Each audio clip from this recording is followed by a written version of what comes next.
Michael Malice here. Let that be your welcome for the next hour. We have a very special episode today because we have with us Matt McClowry, stand-up comedian, and you actually have autism. Yeah, I have Asperger's syndrome. I thought that's not a diagnosis anymore. I wish they still used it because I was always more comfortable with Asperger's, and I feel like that summed me up a lot better. You know, because that's like, autism sounds so hardcore, doesn't it? You know? Yeah. And really, I'm just on the spectrum. And like, I didn't get diagnosed until I was 16 or 17. So for like the first 16 years of my life, it was just my fault. So. See, I don't know how this is going to be one of the episodes, maybe the first one where I troll myself, because I feel like you're a comedian, right? So you obviously have a very good sense of humor and you know how to go with jokes, right? Yeah. At the same time, people have these ideas about autism, and if I make a crack about something with autism, they're going to feel bad about you. Oh, fuck no. No, I have no sensitivity about that whatsoever. Or about anything. No, I have sensitive. Believe me, I'm very sensitive. Oh, to like loud noises? Yeah, that might be one of them, yeah. But so like, how are you wired differently? Because there's a lot of misconceptions and facts about the condition, right? So how are you wired differently from someone who is neurotypical? Well, the first thing I noticed was the eye contact thing. That was the first thing for years. Like, I have a hard time maintaining eye contact. I'm doing it right now. Do you feel like it's staring from your perspective? I don't know. It just always felt uncomfortable, you know? And for some reason, it's hard for me if I'm like if I'm really focused on maintaining eye contact, and if I get on a tangent about something I want to talk about, I'm just going to break eye contact. Okay. You know? So yeah, it's hard. But how is it hard? I mean, it's not hard physically. Like, what is the emotion that's causing it to be hard? I don't know. Like now, it makes your voice high pitched. Yeah. That's my delivery. Yeah. Yeah. But it's always been that way. And if I'm talking to somebody, like, it's a lot easier for me to talk to them if I look away. I don't know why. But then you're not talking to them. You're talking to the wall. Well, yeah, in a sense, yeah. But I mean, they're adjacent to the wall, so they're picking up on it. Well, what I mean is, like, let's suppose you're talking to three people, right? And you're not looking at any of them. Like, how are they supposed to know who you're directing your comment toward? I start on them and then I break. So they know. Was that something you had to learn? I don't know if I've learned it, to be honest with you. I mean, it's just, I think the longer I get to know people too, it's a lot easier for me to maintain eye contact. And I feel like I come off not normal, but definitely there's a comfort level with people I already know or grew up knowing. It wasn't until I was in school that it was really apparent to my parents that something was wrong, you know? So do you feel uncomfortable if people make eye contact with you? No, I don't. Okay. Mm-mm. So tell me what it was like growing up and, and did you just think you were weird? Yeah, no, when I started growing up, because I always had glasses. I thought I was kind of nerdy. I'm a second of four kids. I have one older brother. My dad and all his brothers played football. You know, they were college football players. My dad was drafted in the NFL, but he didn't make it. So like, I like growing up, there was like kind of that expectation, you know, and I was like, physically, I was given the tools, but my brain doesn't have the instruction manual, you know, so I'm the most uncoordinated, slow person in the world. Plus, I just had I had no wiring for sports. I had no interest in sports whatsoever. And like, I knew I was weird because like, and I mean, I was very slow. Like, I couldn't catch a fly ball. I was obsessed. I had obsessive interests, you know, like one of the first things I think I got into comedy because I was obsessed with Ghostbusters. And then all those guys were on SNL, and then the SNL reunions were on Comedy Central, and stand up, one thing leads to another. But like, I had a collection of spores, molds, and funguses like Egon Spengler, which my mom threw away, which broke my heart, you know? It was basically just dead bugs and stuff. But wait. I mean, you can understand why she wouldn't want mold in the house. Well, it wasn't mold. I didn't know what mold was. But just because you didn't know it doesn't mean it wasn't mold. I mean, you just said it was mold. I was my vague definition of it. Oh, okay. It was basically just a dead bug collection. Okay. Yeah. I just recently got a dead bug collection. Oh, for real? Yeah, because what I do is on Twitter, people sometimes send me money to spend things I don't want, so I bought a bunch of cool bugs. Oh, really? But they're like from all over the world. But oh yeah. Oh, that piqued your interest, huh? Yeah. Is this So what was the coolest dead bug you had? I don't know. It was like one of those big things that looked like it looks like a ladybug but bigger, you know? Okay.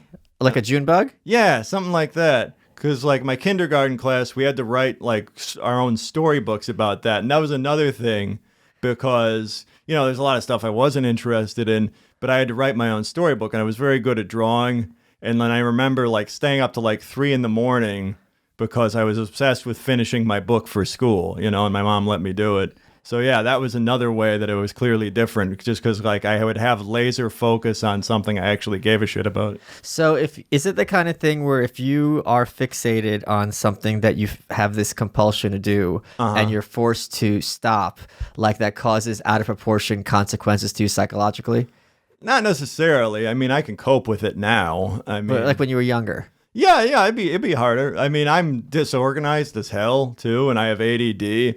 So, like, I'm not the most rigid planner. Okay. And I'm, you know, I don't necessarily have a set schedule or shit like that. I mean, today it's just like, you know, I'll have a couple things I have to do. Like if I want to go to the gym and like my wife wants me to, you know, wants me to stay in with her or something, like it's a little you know, yeah, it's like, oh, I'm like, well, that's not what I wanted to do, but you know, you gotta go with the flow sometimes. Let me interrupt. What is a good quality about being on the spectrum? I don't care when I see the life leave my victim's eyes. Hey guys, Michael Malice here. Want to tell you about probably one of my favorite sponsors, which is Sheath Underwear. If you go to sheathunderwear.com, use code Malice20, you get 20% off. SHEATH underwear.com. What makes them great? Sheath Underwear comes with a dual pouch. So it makes your you-know-whats feel like they're floating on clouds while you work out or just walk around somewhere hot. It's like an inverted kangaroo pouch that keeps your junk from sticking to your legs.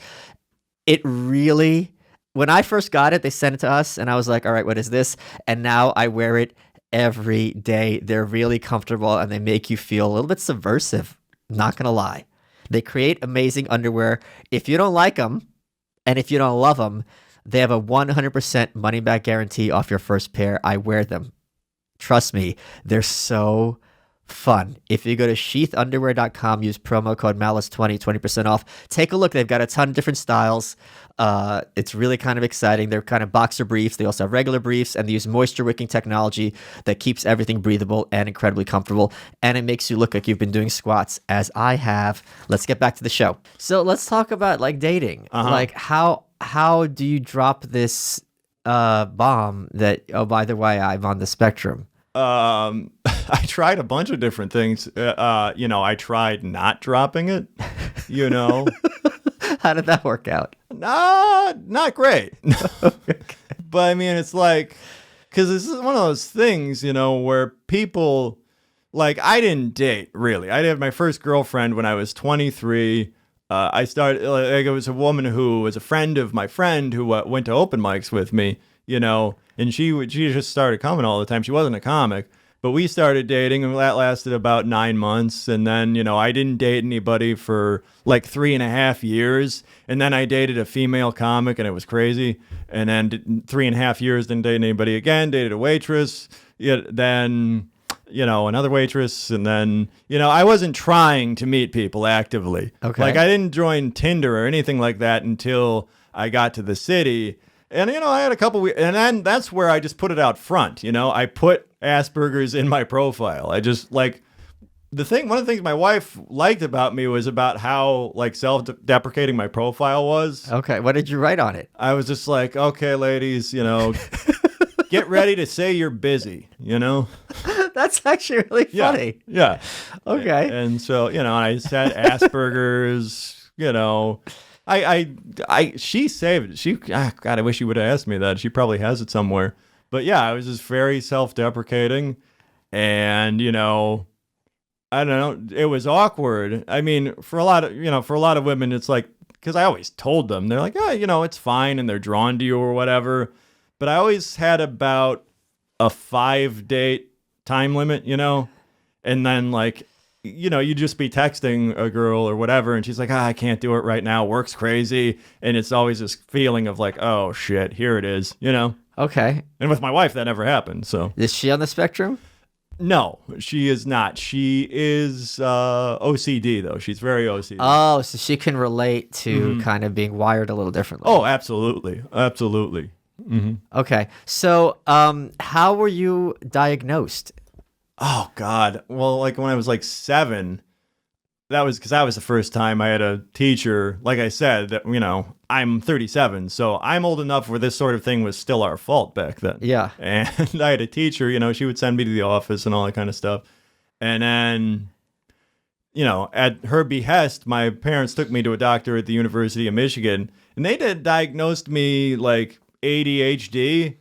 And granted, I will give you the AD and the D, but not the H. I'm not hyperactive. Okay. So I'm a very low energy kind of person. And they put me on Ritalin, and I don't even really remember being on that at all. And then it wasn't, I stopped. And, I went to Catholic high school in Michigan. It wasn't that challenging. But when I went to... I'm just looking where you're looking. Yeah, I know. But when I went to high school, like, I'm a horrible student, but I tested well. So they put me in all honors courses, and I couldn't handle it to save my life. And they gave me they made me go to the doctor again. And they put me on Dexedrine, which was a goddamn mess. What's that do? Speed. Oh, it's just speed. Wow, okay. It makes your palms sweat. It makes me stutter, and it makes me cry uncontrollably. That's what it makes me do. That's horrifying. Oh, yeah, it was brutal. And then we went for a second opinion, and there was a brilliant doctor out of University of Michigan, Tom Fluent, and he was the first one who ever said Asperger's syndrome. And then, you look at the list of the symptoms and like, yep, check, check, check, check. And well, what were those symptoms that they checked off? The poor eye contact, lack of hand-eye coordination. Oh, I didn't realize that was a thing. Okay. Yeah. Clumsiness, odd gestures, intense focus on specific subjects.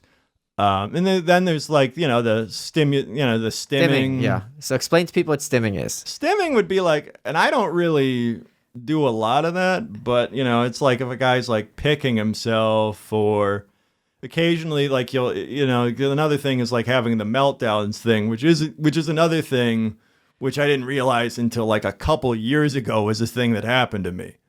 Until I was in traffic in LA, basically, because that is too much for me. Because that'll be another thing where you'll like flap your hands or some shit, where you just go, like that, just stuff like that. Okay. No. I don't know. That's what I'm asking. I mean, so. Well, you're not on the spectrum though. No. Oh. Okay. I mean, I am, part of the Liberty movement. So I guess technically that is the big. How many vaccines did they give you? Vaccines? Yeah. None? I think some, yeah. Okay. So stimming, for those who don't know, is something where like people who are on the spectrum, they'll like self-stimulate. That's what it's short for. Or they'll like have a repetitive motion with their hands. And there was actually like Rosie O'Donnell gotten a lot of crap because she had this tweet about, maybe Donald Trump's son is autistic, and would this be a great opportunity? And people attacked her like, you're attacking Trump. And if you look, he does it a lot. Oh, really? Yeah. If you watch him, he does this kind of hand motion like when he's bored. And it's if you know people who are on the spectrum, you can see it. You're like, okay, this is textbook. It wouldn't be weird. I don't know anything about Barron other than he's gigantic. Yeah, he's like 6'4", and he's like 10 or something crazy. He's huge. He's over his dad's head now. Yeah. It must be so weird to be that tall, to be that young. So you also you also kind of fundamentally lack empathy. Is that correct? Maybe I do. I don't know. I can't. That might mean I do, but it's like I think I'm a pretty warm person, Well, you could be warm and have sympathy and not be able to see things from other people's perspectives. Yeah, but sometimes there's stuff where it's just like, I just can't reach you on that. Well, can you give me an example? I don't know.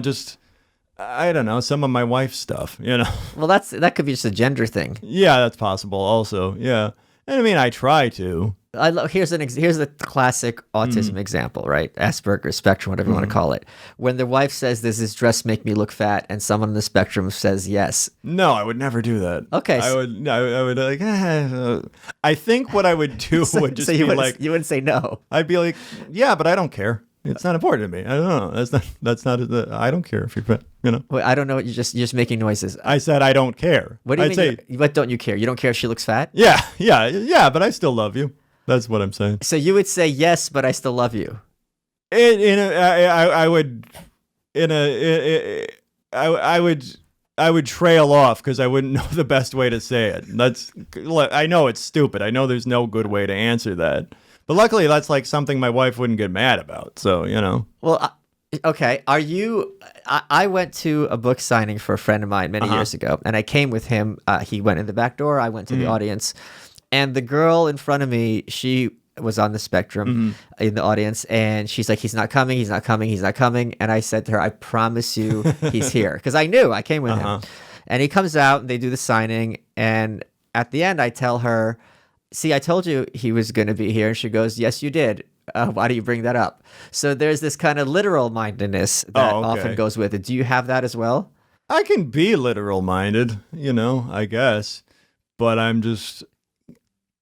my challenge is just being more in my own head a lot. I mean, my literal mindedness is like kind of I feel like it hinders me creatively, to be honest with you. Because I just have this very literal brain, Like if you said, like, some comics write jokes by free writing in a journal every morning. And it's like, if you want me to do that, I'll just be writing, I am writing right now, and I am trying to come up with jokes, And usually when I come up with material or something, it'll be in a conversation, or I'll just be in my car or something, not doing anything else, and something will pop in there and I'll remember to write it down. But it's very hard for me to, like, I've got a very practical brain, I guess, in a lot of ways. I have a friend who's like 6'7", right? And whenever he meets people, right away, there's going to be certain things that he has to go through because, you're 6'7", about basketball, blah, blah, blah, right? This whole list of things. So when you meet people, what are the most common reactions they have? And how quickly do you have to tell them, I'm actually just on the spectrum, I'm not just being weird? It depends. It depends. I've told a cashier, What was that context? I've done it a few times. I want to hear this. How did it come up? Well, it'd be like a thing where like they try to make small talk with me like I'm a normal guy, because this will shock you, but I've found that in some ways I'm passing. Okay. Like when I watch a video of myself and I see my body language, it's like, oh fuck, because it's like I am a rigid robot. Everything is stiff and weird, and the way I stare, like I know what's going on.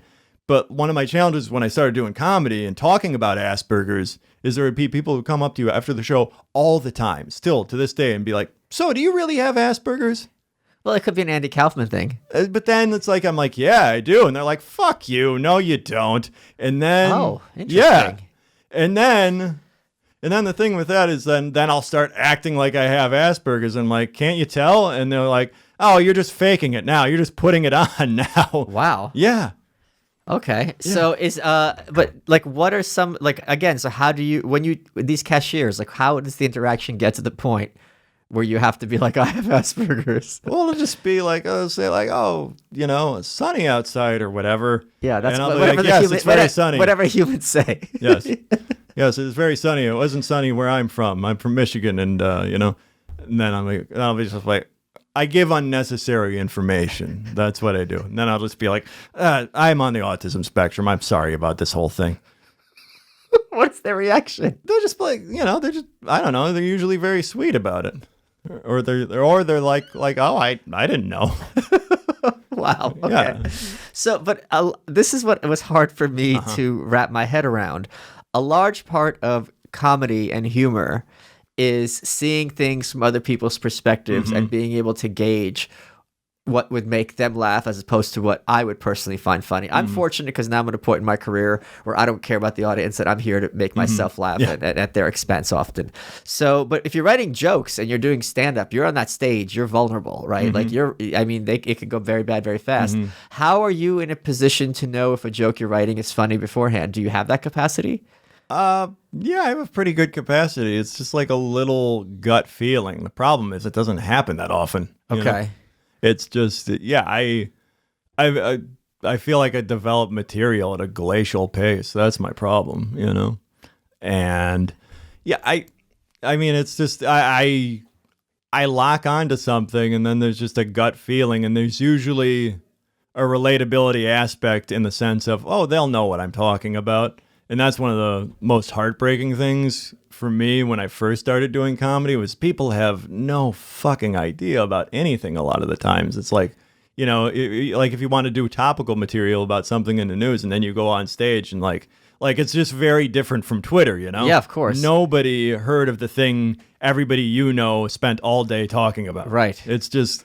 And that's bewildering because you have to strip down. For me, like I had to strip down my reference level, a lot of things like that. And probably to my detriment in a lot of ways, just because maybe there was, maybe I sanded some of the edges down and made myself a little bit more generic. Okay. In a way that's, that's good on the road, when you're a no-name comic just trying to, make a living and build yourself up. But then, when you're trying to stand out from the crowd, that's another story. Yeah. So let me interrupt. What is a good quality about being on the spectrum? Laser-like focus on important tasks. Right. So if I need you to help me with something and I'm going to be kind of getting exhausted after a while, I know you're the one who's going to be able to carry the weight. Yeah, absolutely. Like, is there like one task where you're like, I can wind you up and set you to work and you're there for hours?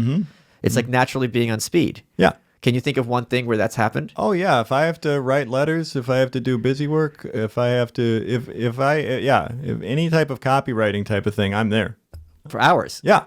Wow, that is useful. Yeah, absolutely.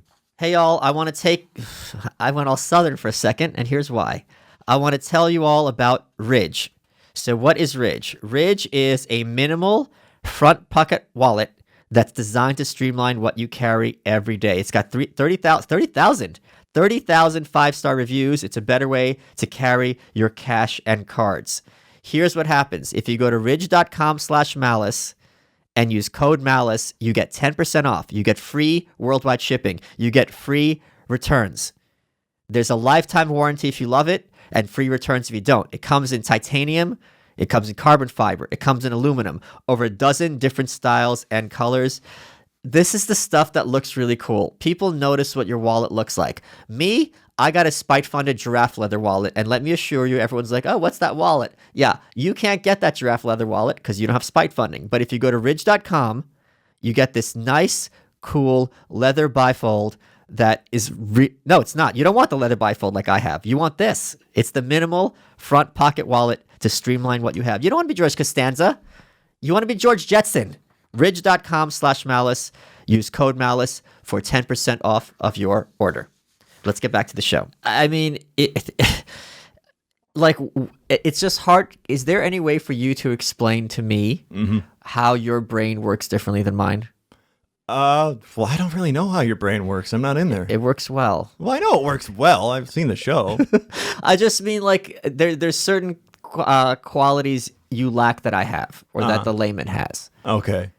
Well, and are they apparent to you right now? No. It's hard for me to really wrap my head around what it's like living with this condition. Well, it's not easy. I mean, I'm conditioned to it. I don't know anything else, Sure. know. But okay, how about this? Let me ask it a different way. What things do you see that other people do that takes them no effort that you're just like, I can't do that easily? Oh, well, I mean, as a comic, booking is just brutal. Oh. Yeah. How so? Well, it's like, I mean, for one thing, there's like the networking aspect of comedy, because I mean, that's just such an enormous part of it, And, and especially when I had gotten myself to a point where I had a good tape, I was doing well on stage. I was getting into festivals. I'm meeting people. I'm having good sets. And then after at the bar, I am useless. Wait, is it the kind of thing where like you see it exploding in real time and you're like, here we go again? A little bit, yeah. That's got to be very hurtful. Yeah.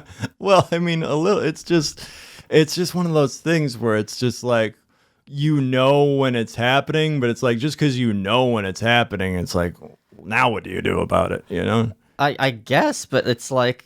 And I mean, I could really try hard to like make myself into a different person, but like that takes a level of sociopathy that I don't think I can't pull it off. I can't be anybody other than myself. But isn't there a strong correlation between autism and sociopathy? Sure. But I mean, maybe for some people, but I'm not really like the confident type of like autistic spectrum person. Okay. Like I people tell me I have too much self-awareness, Okay. So, I mean, I'm very aware of what's going on. I'm like the scene in Forrest Gump where he meets his son and he has to ask Jenny if he's smart or if he's, because I've known what I am the whole time. Right. So yeah, no, it's brutal. So do you know Rain Man by heart? Rain Man? Oh, I've never seen Rain Man. Never. Wait, what? Never seen Rain Man. Were you scared to hit close to home? No, I'm not one of those guys. I'm not one of those phone book guys either. Whoa. What's this? What's a phone book guy? Oh, because there was a guy, I guess he was on 2020 or something, and he was the autistic guy that I guess Rain Man was based on. Oh, Kim Peek was his name. Oh, okay, yeah. And how do I know him and you don't? I don't know. I saw him on 2020 once, and it's just back there in my brain somewhere. I didn't remember his name. I would assume you have like a signed photo of him in your house. No. He's not your god? No, that's one of the things. One of the worst things about my Asperger's too is you have hyper focus on specific subjects, and for me, Asperger's isn't one of them. Okay, I don't fair. care to know that much about it. That's fair. Okay. Like I have books on it. Like there's Look Me in the Eye. There's another one, and it doesn't matter. But like I'll try to read them and learn more about the thing I have, and I just a few pages I start having my own train of thought about wrestling or whatever. So, are you a big wrestling fan? I was a huge wrestling fan. Who are your favorite wrestlers? Well, I got into when I was a little kid. It was Hulk Hogan, obviously. Obviously, what do you mean? Hulk Hogan sucked. He had three moves. Yeah, I know he had 3 moves. You ever seen his matches in Japan? No. Oh, was that before he started in WWF? Yeah, he went back and forth a little bit too. But if you ever watch like his match with Stan Hansen in 1990 Tokyo Dome, great brawl. Oh, this is after the WWF. This is during WWF. Okay. It was like a super show. Okay. And just huge, intense brawl. Both guys bleed. They're working really stiff, hitting each other with chairs. His match with Antonio Inoki, but where he won the IWGP title. He actually knew a few moves. He had technical moves, but it's just like in the WWF in the 80s, that it was a show. That's not what he needed. Sure. But I mean, he was just the hero, Yeah, well, the heroes suck. Not to me. I'm very white bread that way. Okay, Yeah. I just did an appearance on the Rubin Report, and I stole an old wrestling shtick because I was dressed as Tulsi Gabbard, the presidential candidate. I saw. Yeah, well, there's other people listening. Still have the I hair. do still have the hair. And I had Dolph Ziggler, who was WWF champion, was giving me advice on how to get as much heat for the look as possible. And then I had an epiphany because there was a wrestler from the 80s, maybe it's a little before your time, called Honky Tonk Man. No, I know. I'm very familiar with Honky Tonk Man. I was just watching a video of him the other night. Yeah, he's the best. He was an Elvis impersonator. They tried to make him a babyface at first. Yes. Did you know that? Yeah, Hogan brought him in. And then brilliantly they made him a heel. But what was amazing is he's this Elvis impersonator in the 80s, and he would insist that Elvis stole his act. Yeah. Which makes no sense because Elvis was long dead. But that's what was hilarious about him. He said this with a straight face and everyone would get angry. And as an adult in retrospect, this was brilliant. So when I was on Rubin's show, I insisted Tulsi stole my look and we went with that conceit the whole time. So that was a Honky Tonk Man reference. No, I'm very familiar with Honky Tonk Man.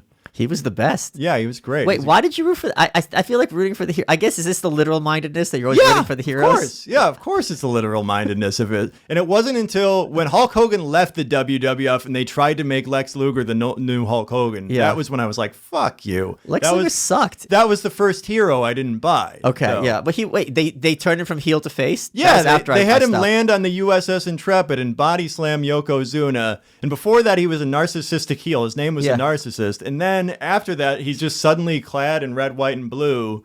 And then they gave him a bus tour across the USA, red, white, and blue bus. And then the main event was in Detroit where I was. He fought Yokozuna for the title, but they had him beat him by countout. But then they had balloons and shit fall down, and they celebrated like he had just won the title. And I was like, fuck that. This guy choked, you know? Yeah, you only get the championship with a pin or a submission. You don't get it from a countout. And the stipulation was it was his only shot, too. So I'm like, you just blew your one shot, asshole. Yeah. And then, from there it went to anti-heroes, and I loved Goldberg. But tragically, my favorite wrestler, Chris Benoit. Bar none. Well, he has a good punchline. Yeah, he was the best, though. He was... And the thing about... Do you have any kids? Not yet. I also... At least you didn't say not anymore. No. I also don't have CTE, I hope, knock on wood. Is that the brain damage? Yeah. Chronic traumatic encephalopathy. Yeah, so for those who don't know, Chris Benoit, if next time it's a nice little troll for everybody, when it's Mother's Day, put up a picture of Casey Anthony, and when it's Father's Day, put up a picture of Chris Benoit, and let people Google it, and hilarity will ensue. Yeah. And he updated his Wikipedia before the cops were called somehow. Somebody else did. Yeah, it doesn't make sense. I don't think we even know how. Yeah. I think it was somebody from the area who just heard he didn't make it, and they said he had a family emergency, and somebody just assumed, well, his wife must be dead. Yeah. And so they updated it, and wouldn't you know it, coincidence, she was dead. Yeah. Yeah. So I think he was Spectrum-y, too. Was he? Yeah, because he was obsessed. He never had another job. He was obsessed from a kid. His dad took him to wrestling. He saw the Dynamite Kid, and he said, I'm going to be like that guy. Got himself a weight set, did everything he did, wrestled exactly like the Dynamite Kid, had the exact same body type, never thought about anything else, just slept, ate, drank wrestling his whole life until the day he died. So there must be okay. Now we're starting to peel back. And he was uncharismatic too. That was the knock on him. He was great at wrestling, but he had no personality. Yeah, he was an autistic person. He was a physique guy. Yeah, there were a few of those. Well, he was physique and he was a technician. Yeah, yeah. But there were a lot at that era. There were a few of these guys who were just jacked out of their minds, but they weren't really like the old school guys. Like these guys don't know how to get heat. Yeah. Well, they hated Ultimate Warrior. Everyone did. Yeah, he was jacked out of his mind because he was short. He had to be. That was the only way he could compete in the big leagues. And the Ultimate Warrior just couldn't work a lick. Yeah. They all the old school people hate him. So Ultimate Warrior's dead, Benoit's dead, Lex Luger's dead. The rest of the show could be listing dead wrestlers. Yeah, it's really kind of unfortunate. So what other subjects are there where at the drop of a hat you can deliver a 3-hour monologue besides wrestling? Let's see. Golden Globus Canon Films. Wait, what? Golden what? Golden Globus. What's that? That is they're two Israeli film producers in the 1980s, and they made Superman 4, Delta Force, Masters of the Universe. Those are all terrible. Yeah, I know. Okay, so you're an expert on that whole terrible movies, yeah. But specifically from Golan, what's that word you're saying? Menachem Golan and Yoram Globus. Okay, so they were basically the kings of making these bad schlocky movies. Okay, yeah, needlessly schlocky. Schlocky blockbuster knockoffs. Yeah, like Master Universe did not have to be terrible. No, it absolutely didn't. And it was. No, but there's a charm to the terrible of it. But what I'm saying is it's worse than it had to be. Yeah. Oh, absolutely. Yeah, it was. Yeah, no, they didn't want to put the work in. Yeah, Superman 4 is also. Oh, but if you watch Superman 4, first of all, it tested horribly. There's 45 minutes they cut out. And you can tell. But it's one of my favorite bad movies because every frame of the movie, something is going wrong. Okay. Not a single thing in the movie goes right. You got Christopher Reeve, he's skinny in it. The suit is cheaper. They use the same blue screen shot 50 times in the movie, and it's washed out. You can see the strings in some of them. He fights the nuclear man on the moon, And I don't know if it was like this in the theater, but on DVD, you can see the folds and the curtains. No. In the back. Yes. Yeah. Wow. Okay. Mm-hmm. Well, yeah, look it up. Yeah. You can see the folds in the curtain. And, the nuclear guy, they wanted that to be it was a male stripper. It was his only movie. But they wanted that to be a special effect. They wanted that to be a clone of Superman, but that was the best they could do with the money they had. Metropolis is actually just an office park outside of London, and it's noticeable. Huh. Yeah. It's amazing. There's the scene where the other guy knocks down the Great Wall of China, and then Superman's supposed to build it up, but he just looks at it and all the bricks go back. So he has mortar vision somehow. So this is the trick. So if I'm ever at a party with someone who's on the spectrum, let's suppose just talk about something I care about. Comic Dave Smith. All I have to do is press the button. Yeah. And that's what, for those who don't know, very often children who have autism are called little professors. Yeah. Because they'll have some subject and you get them going and it's all going to be true. They've done their homework. It's not like they're like, I like this, I like that. They go like, no. Here are all the facts. And I can relate to this. There's a lot of stuff where I kind of can go on for 3 hours. So maybe I'm self-diagnosing. I do stim a lot when I'm naked. All right. It's a masturbation joke. I got it. Okay. What other subjects are you kind of I mean, how old are you, by the way, if you don't mind asking? 37. Okay. 37. Well, there must have been a lot of things over the years where you just kind of go down that rabbit hole. I go down the rabbit hole of bad movies. But it's not even just, here's the thing with the people on the spectrum. It's not bad movies. You're getting very specific. Yeah. It's got to be this guy and this. I like 80s type kind of movies. Yeah. That's definitely my wheelhouse. I like 80s music. I like No, there's got to be one band that you know everything about. Survivor. Okay, there it is. Okay. Yeah. Okay, so tell me about Survivor. Survivor, they came on the scene with Eye of the Tiger, yes, which most people know. And the reason they wrote Eye of the Tiger was because Sylvester Stallone, when the rough cut of Rocky 3, he had Queen, Another One Bites the Dust for the montage, but Queen wouldn't let them use it. But he had heard Survivor's song, Poor Man's Son, and said, I like them. I asked them to write a song. So they wrote Eye of the Tiger from a line that was in the movie. And then that was their biggest hit. And then they did another album with Dave Bickler, their first lead singer, who would also be in the Budweiser Real Men of Genius commercials. He's the one singing that. And they replaced him with Jimmy Jameson, who was from the band Cobra, and he did the next couple Poppy albums, and he also wrote the theme song to Baywatch. He sang the Big Boss Man's theme music to bring it back to wrestling, and he died a couple of years ago of a brain hemorrhage brought on by meth. There was this, a lot of times, for those who don't remember, what made wrestlers get over on the audience was their talking, right? Yeah. So let's suppose Hulk Hogan's fighting Big Boss Man. He'd have to go look into the camera and deliver this whole monologue about how I'm going to kick your ass and you suck. And then the other guy would be like, no, I'm going to, it's just us trash talking, right? Which isn't that easy to do because otherwise it's going to sound very repetitive and like you suck and I rule.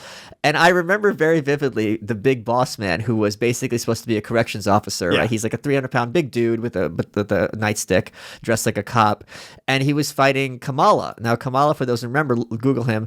His legs are cut off now, but he was like supposed to be. He was a throwback because in wrestling in the 70s and maybe early 80s, a lot of it was very much from the carnival kind of style. So it was things that actually don't make sense in real life. So Kamala was supposed to be a cannibal from Africa. He had face paint. He was like in a grass skirt. He couldn't talk. I don't know why a cannibal has no language, but he was like basically like an animal, right? And Big Boss Man was fighting him. Kamala wouldn't talk. So when he did his, I don't even remember what he would do. Like Gene Okerlund would interview him. And I guess his trainer Kimchi would say something. But Kimchi didn't talk either. Kimchi was mute. Kimchi had a mask. And he had a mask because it was Steve Lombardi, the Brooklyn Brawler, underneath it. So he needed to work twice. So that's why Kimchi had a mask. Well, at one time it was Honky Tonk Man. Remember that? He had a couple managers though. Yeah, but the thing is, so it was very weird. I remember Big Boss Man looking at the camera and yelling and saying, Kamala, I know you can't understand me because you're crazy. And the idea that he wasn't a cannibal, but just a lunatic who dressed like a cannibal, I found very kind of interesting as a kid. No, I like that better. I think that's more realistic. It is more realistic. Yeah, he's just being a cannibal to get in their head. That would make more sense. Yeah. So I think I'm a big fan of Are you a fan of, as I am, my favorite comedian, Neil Hamburger? Oh, I opened for Neil Hamburger. You did? 10 years ago, something crazy, yeah. Fuck. Max Bar in Lansing, Michigan, a rock club, yeah. So what did you talk to him? To A Greg? little. Yeah, he was cool. And I appreciated, because I didn't know before I met him, I thought it was kind of an Andy Kaufman thing. It is, yeah. But what he does, he goes up, he shows up as Neil, and then at the end of the night, he went and he changed, and he came back and he was Greg, and you could come up to him and say, "Great show," and he's like, "Yeah, thanks," you know. Yeah. He didn't pretend to be a different person, Right. But, you know. But there's a part of me that would love to see you do this kind of performance art comedy and get on stage and just be like I have autism. And because of this, I get really fixated on certain subjects and know everything about them. Take Survivor and just go on for 10 minutes about all these facts about Survivor. Facts that are actually facts, so it's not like you're pulling out of your ass. And the audience won't know what to do. That's the truth part, and that's why I stopped doing that. Wait, did you actually do that? I used to have one joke, because I have a joke in my act where I like to, I used to do it in the middle, but I like to front load it, get a couple jokes, and then talk about Asperger's so we can get it out there, and then I can do callbacks about it with the later thing. But I really only do like 5 minutes of material about it, period. Okay. And yeah, I mean, because I would say, you know, like, it includes a couple things. There's poor eye contact. There's a lack of empathy, which I don't really give a shit about. There's intense focus and extremely narrow interest. And then that's where I would get into like RoboCop 2 or something and just go on and on and on. But the thing is, you know, when you're trying to win over an audience on the road, it's very different. Yeah. It's a very different dynamic. They're not into experimenting. Yeah, you gotta make him fall in love with you really quick, or else who the fuck is this guy? Exactly. I went to see Neil. I've told this story many times. I went to see Neil Hamburger in L.A. at the Satellite. He has a residency there. I think that's where he tests out the jokes before he takes him on the road. And in front of me was a girl with her date, basic bitch, and she turns to him and she goes, "What is this?" I will never forget that. So yeah, like that kind of like cerebral stuff does not fly on the road. No. They're drunk and they want dick jokes or jokes about whatever minorities. It's shocking. Like I did a show a year or two ago, and it was in California at the comedy club in Temecula, California, and I have one bit where I mentioned Louis C.K., and there's a girl like that, and she just turns to somebody and goes, "Who?" What? Yeah. And I'm like, okay, moving on. Yeah, it's tough. Let me interrupt. What is a good quality about being on the spectrum? No one ever asks me to go dancing. Oh, why is that? Because I'm incredibly uncoordinated. So as a white person, you're dodging a huge bullet. Absolutely. I'm the whitest person. Hey, y'all, want to tell you about Mudwater. What's Mudwater? MUDWTR. They think caffeine and coffee.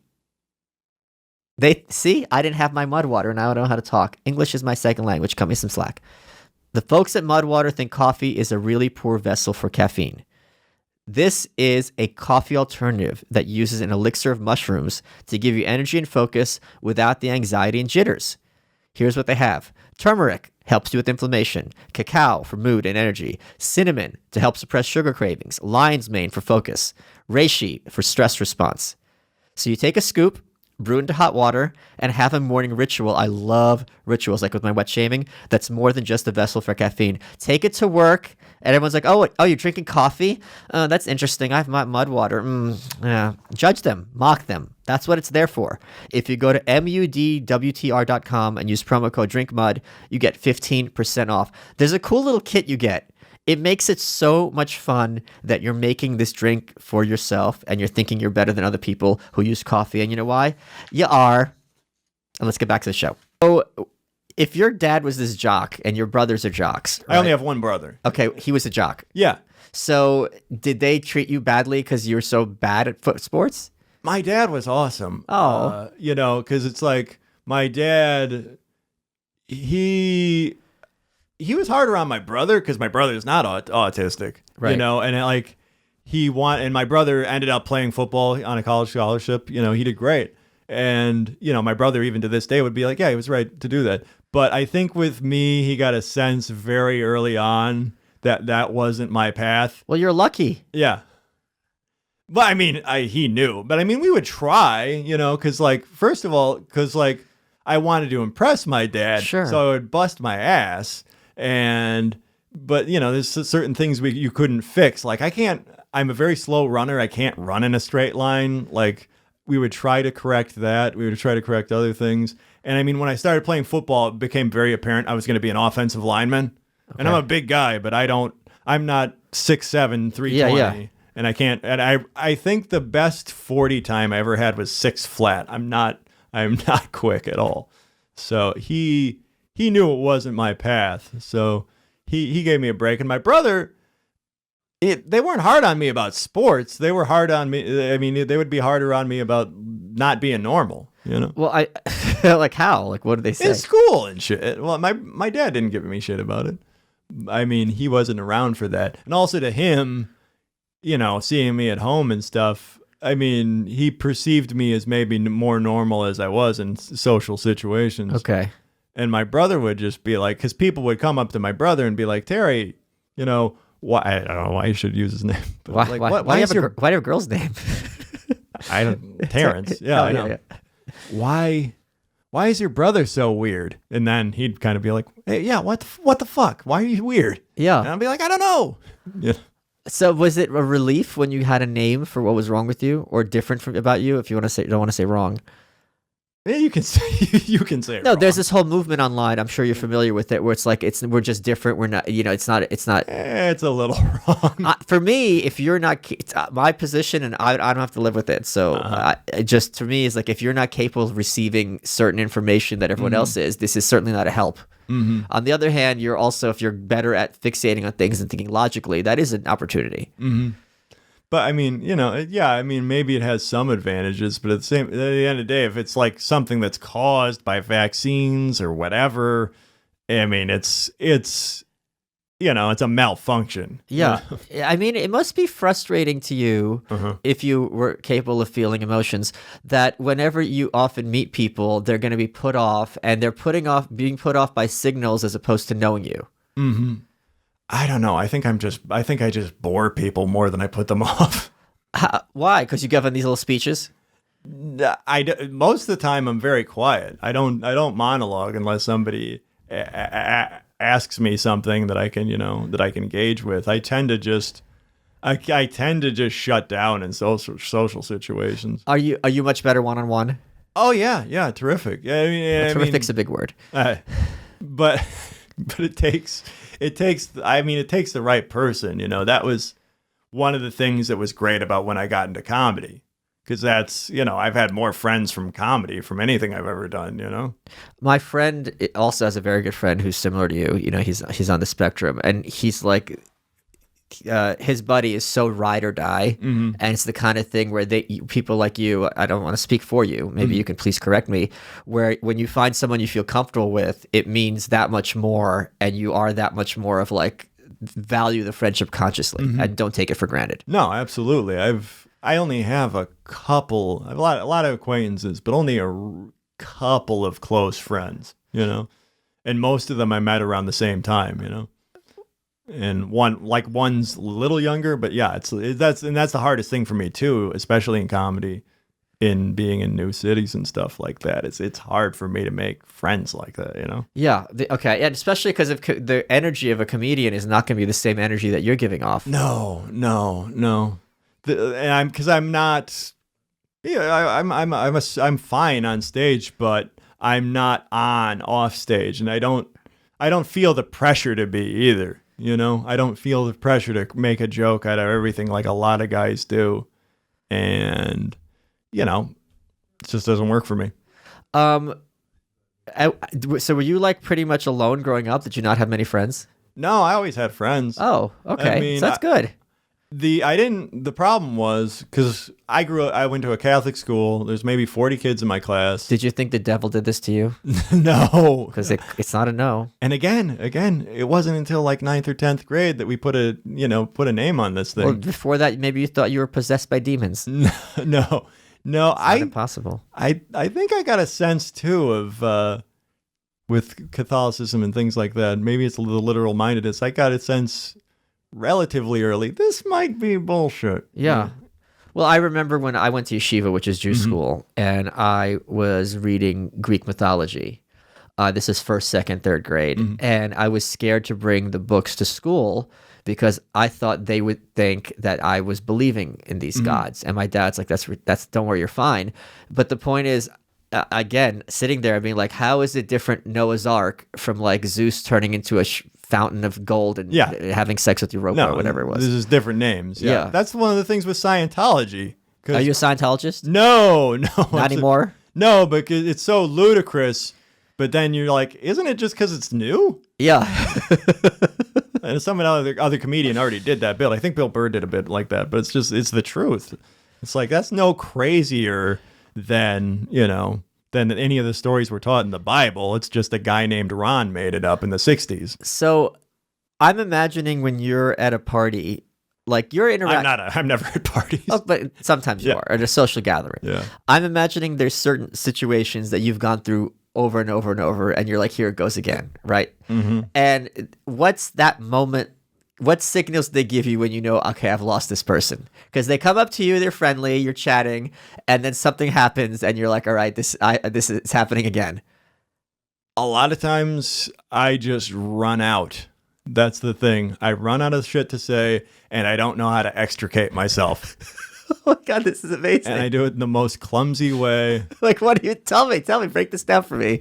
Like, there was one time I popped in. I was in a show on the road. I was in Missouri, and I my friend was working the club there. I wasn't booked, but I did a guest set. It went well, and then at the end of the night, I'm meeting the headliner and the woman who hosted regularly, and she's just talking his ear off, and I'm in the circle, and I just can't find my in to just say goodbye. And then it got to the point where I actually got a little dizzy and felt like I was going to pass out. And then I just said, I got to go. And then just bolt. I do that. I've done that a few times too, where like I'll let somebody, because I meet a lot, because in comedy and stuff, of course, you meet people who do all the heavy lifting talking wise for you. And then I'll do a thing where when it finally, where I see my light, I run for it, and I'll literally like, oh, goodbye, I gotta go. And then without thinking about it, run. I literally run away from conversations to my car. Do you have a manager? No, I had a college manager briefly. So so you're booking all the gigs yourself? Yeah, I book my gigs myself. That seems like excruciating work. Oh, it's brutal. It's the worst. What is the process? It doesn't matter if you have autism or not. It seems like it's excruciating. Sometimes, you cold call, you cold email people. And by the way, this has always been the worst part.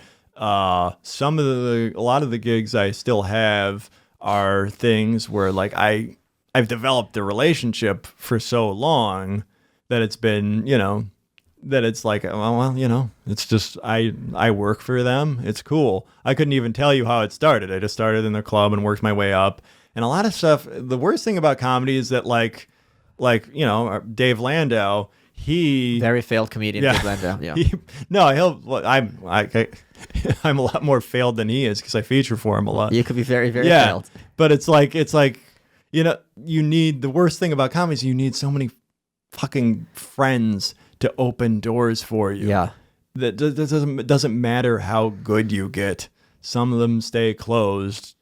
And a lot of times it's just because, clubs are booked by busy guys who don't have time, no matter how funny you are, to look at your tape and go, oh, yeah. And even if you are funny, they have too many people on the list in front of you already, This seems like it would be a gold mine, and I'm sorry if this is an obvious question.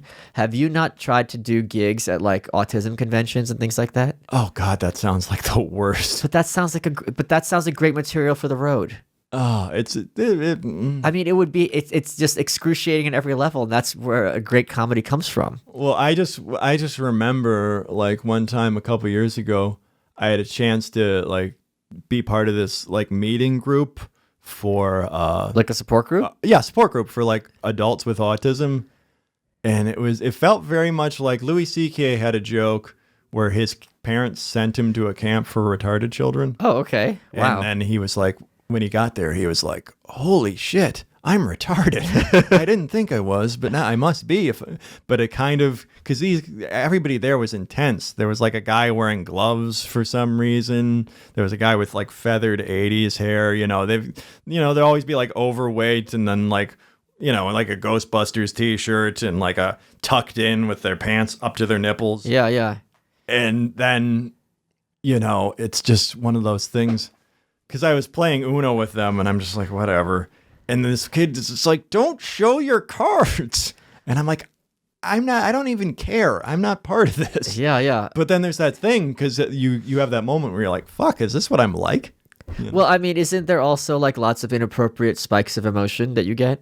Me? Or in general, people with autism. Maybe you don't get it personally. Yeah, there are. Yeah, there can be. Yeah.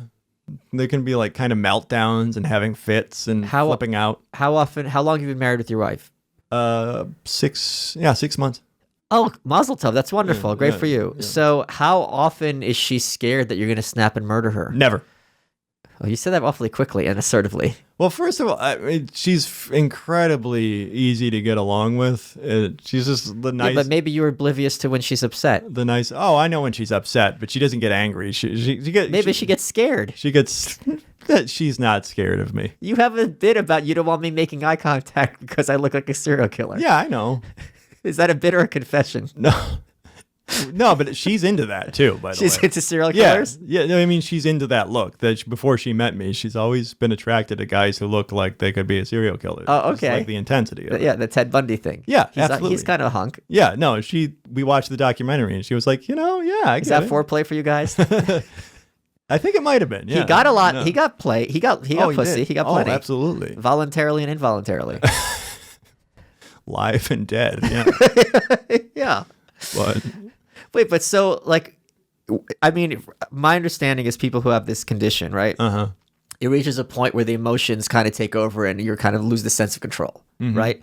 So does that happen to you frequently? No. Oh, okay. It happens, but very rarely and very briefly. Oh, brief. Okay. Yeah. And then it'll just like, because you can feel it coming, and it's then when it happens, usually it's a situation, and it's been stuff at a show. Like I would have like a yearly meltdown. It's something at a show once a year, and then like if I get it out of my system, it's very quick, and then I feel tired, and I don't always feel apologetic.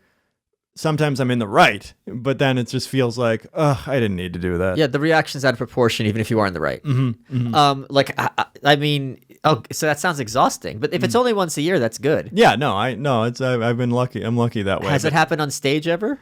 There was a time I called a woman the C word. The only time I ever did. Chinese. Yeah, It's the worst thing to call a woman, but because it means her vagina's horizontal.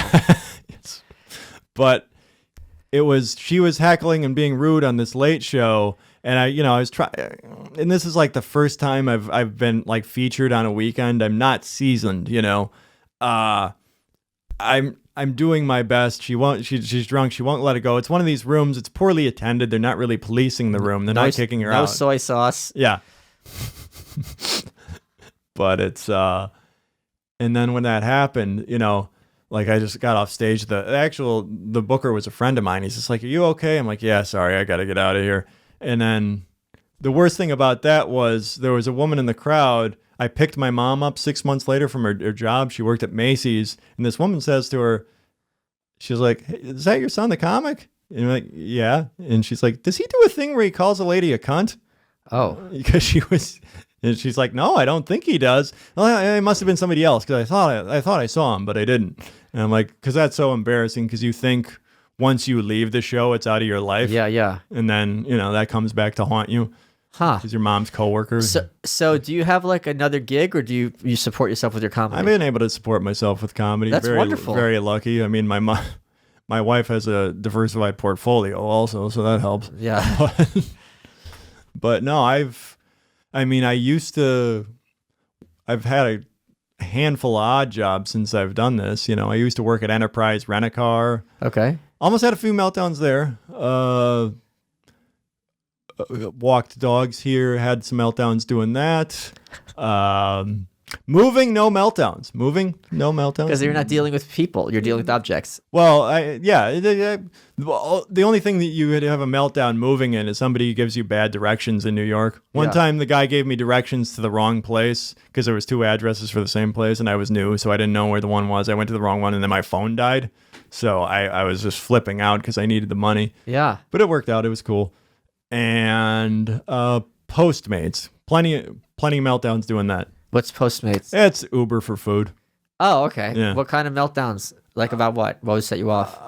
Just traffic. Yeah. You get overstimulated. Hollywood. I was high in Hollywood. Yeah. So, yeah. So, do you ever get high? No.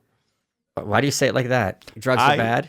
I don't like being altered. You are altered. Your normal state I is don't altered. want to. Yeah, maybe you could be unaltered. No, it could be 2 negatives. No. PCP. No, it could save you. I think no, because I've been drunk plenty of times, and it's not. And I haven't drank. When you get drunk, do you like? I don't drink. Oh, okay. I do not drink. Oh, okay, you're very assertive about that. Yeah. Okay. But it's just it's not like you could probably relate to this. Like I get too analytical about what's going on. I couldn't enjoy drinking. I'd just be like, oh fuck, I have to. This is the situation I'm in for a few hours I see now. What you're saying. My stomach feels like shit. I have to pee, and I don't feel comfortable enough to use the public restroom. And I'm gonna have a hangover tomorrow. What is your idea of hell? Panic attack. No, but what kind of situation are you? They're like, oh my god, this is the worst thing possible. For me, it would be like talking to Lewis. Like that's my idea of hell. So like, what is your idea of hell? He's terrible. Yeah, I don't know. Bushwick. No, but I mean, maybe I'm being too figurative with a literal-minded person. I mean, okay, some people being on stage is their idea of hell, like public speaking, right? Mm-hmm. Other people, their idea of hell is being alone. They're extroverts, right? Mm-hmm. So what situations to you personally, I'm guessing parties, but maybe something I'm missing, are the most stressful? I want to say it's like when I'm at a table with people I just can't relate to, but it's like then I can just shut down. I can just check out. I don't give a shit. Yeah, I think probably just traffic. Probably just traffic. I think like traffic in India or something would be my idea of hell. Yeah. Just people honking, all the pressure. The honking. You guys don't like the loud noises. No, I hate the honking. Yeah. Yeah, that's one of those things when I lived here, it slowly built in me. It got to me over time. Matt, we're out of time. Oh, shit. What has been your favorite part of this interview? The whole thing. You are welcome.